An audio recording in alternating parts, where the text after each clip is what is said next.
ค่ะกราบสวัสดี FC ทั้งช่องของสงกรานต์นะคะมื้อนี้จะมีแนวทางความฝันโค้งสุดท้ายของพศพี่น้องพศมาตางวดที่แรกกับฝันตาตองวดกับฝันว่าเด็กน้อยมาบอกก็3ตัวห้างเดียวมื้อนี้พศกับบ่ฝันหลายพี่น้องบ่ฝันยาวฝันว่าเด็กน้อยมาบอกอีกคือเก่างวดประจำวันที่16พฤษภาคม69โค้งสุดท้ายของพศเพิ่นว่าเน้นหางเดียวและก็มักเลขในใจตัวเดียวหางเดียว2ตัวหางเดียวจะเป็นตัวใดนั่นเฮาไปรับชมรับฟังกันได้เลยค่ะสวัสดีค่ะพ่อสวัสดีครับ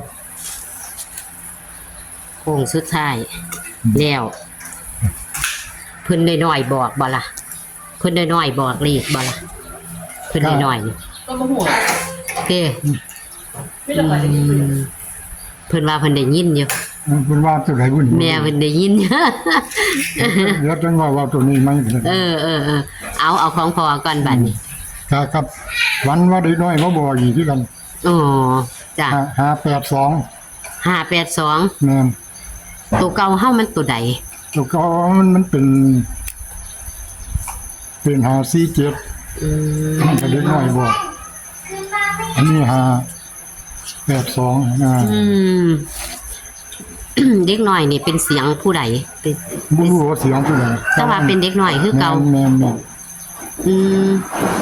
เป็นมาในนาทีเก่าบ่พอหรือจังได๋อย่าละ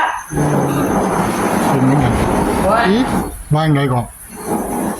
มาในนาทีเก่าแบบว่ามีเสียงมาหรือจังได๋นั่นล่ะคือเก่าแต่ว่าเสียงเด็กคนละคนเด้คนละคนค่ะบ่แม่นผู้เดียวกันอย่าทำนะเป็นผู้หญิงหรือผู้ชายเป็นผู้ชายคิดก่อนมันเป็นเสียงคล้ายๆกับเสียงหลานแต่ว่าบ้านนี้มันบ่แม่นเสียงหลานตั้งรุ่นราวเข้าเดียวกันล่ะฟังเสียงค่ะว่า82นอกจากดูออกเท่าใดมัน82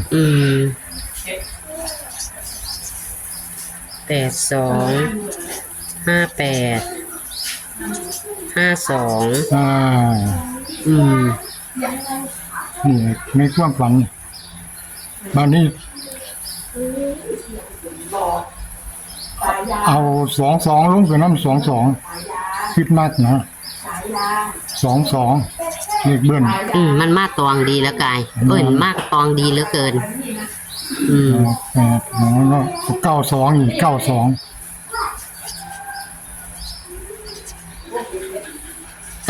นี่มาจังได๋822นี่มาจังได๋พ่อเพิ่มเพิ่มตัวนี้คึดมักเพิ่มตัวนี้แต้มนึงมันบ่แม่นเพิ่มแยกออกมาจาก2มาเป็น22เพราะว่ามันคันเป็น92เนี่ยมันเพิ่มแม่น92ก็เพิ่มเป็นเพิ่มจาก82มาเป็น92แม่นเพราะว่านี่ขึ้นแต้มลงแต้มไว้ให้พี่น้องก็เลยกันเอาไว้ก่อนกันไว้ความฝันนี่ให้ว่าบ่ยาวตัวนี้ฝันเห็นซ้ำนี่แล้วก็ฝันเทียเดียวเท่านั้นแม่นโอ้ฝันบ่ยาวฝันเห็นเด็กน้อยมาบอกอีกคือเก่าแม่นพอก็บ่ตีหยังเลยบ่ตีไปแล้วมันสิหลายโตสิหลายโตติถ้าเน้นก็เน้น22เด้อเอาเน้น22พอคิดมักก็ในใจมักก็แท้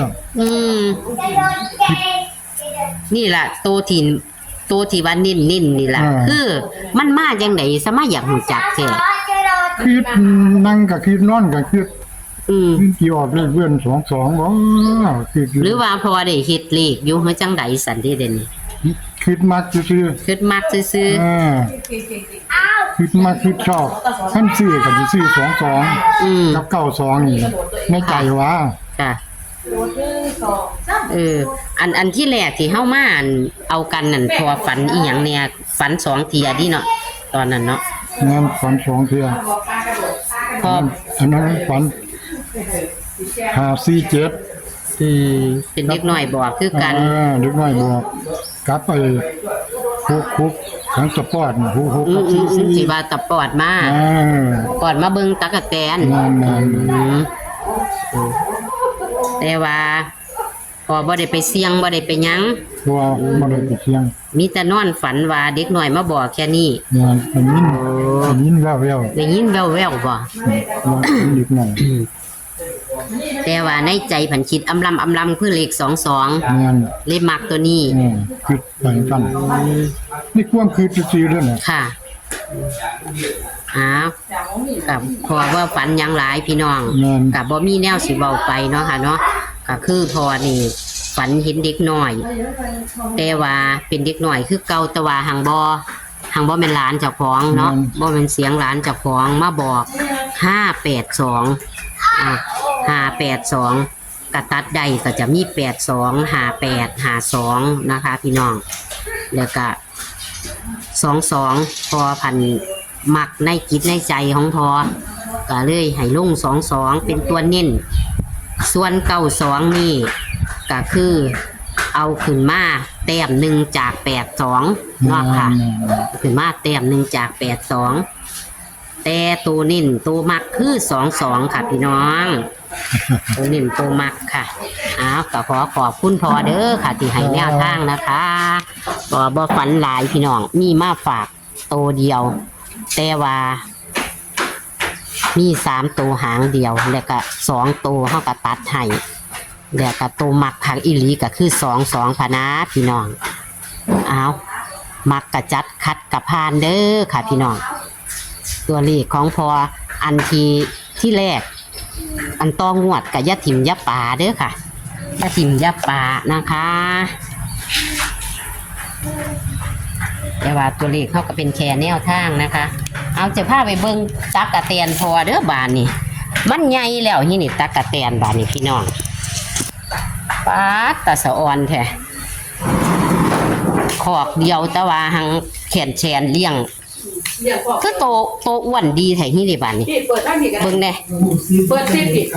ปิดตรงนั้นมันเต้นเพราะว่ามันกำลังจับคู่กันนะ มันสิจับคู่แล้วเห็นบ่ จับแล้วนี่มันจับแล้วมันบ่เต้นมันมี12ตัวเลยเจ้ามาเบิด ต้องหูลงมาเบิดสิ บ่นี่เราจะลูดลงมาเบิด โอ้ มันเป็น12ตัว มึงแน่พี่น้องเอาแน่ป๊าดเถอะมันกำลังไข่นั่นหูสวแซแว ใส่จับคือไทย เห็นบ่พี่น้อง อีกแค่3-4มื้อก็ได้ขายแล้ว บัดนี้สิเลี้ยงขยายอีกบ่ขยายหลาย เดี๋ยวเอาไข่มันได้น่ะ ขยายโลดอย่าให้มันสูญพันธุ์ เดี๋ยวไว้ซ้ำยะละกอกแล้วบ่หลายดอกเมื่อยหายเนี่ย เทละคอกเราก็เอาออกแล้วก็ขยายอีกเทละคอกจังสิบ่ เอาอันเก่านี่หาไปอยู่ได้อันเจ้าของหูไว้มันบ่ไปหากันร่างกายเขาแล้วไปบ่ไหวแล้ว โอ้สะออนขายกิโลเท่าไหร่ล่ะที่นี่บัดนี้ โอ้ละ300ละ โลละ300กับพ่อซื้อกินอยู่ดอก เคยมาเอาน้ำพออยู่เพิ่นนั่นเอาน้ำเพิ่น เดือนกว่ามันนี่เกือบ2เดือน พุ่นกับหญ้าเพิ่นพุ่นน่ะ หยาอะไร แต่ว่าคันเลี้ยงหลายก็บ่พอกินคือเก่าดิหญ้าพี่น้อง มันกินซุมื้อพี่น้องคลิปนี้ก็ฝากไว้เป็นแค่แนวทางเด้อตัวเลขของพอก็เลยให้โชคให้หมานกับพองวดประจำวันที่16พฤษภาคม69นะคะ ขอคนละไลค์คนละแชร์นะคะให้กับช่องของสงกรานต์และพศเหมือนเดิมค่ะ พี่น้องโชคมันหมานค่ะ ไปมากทำไม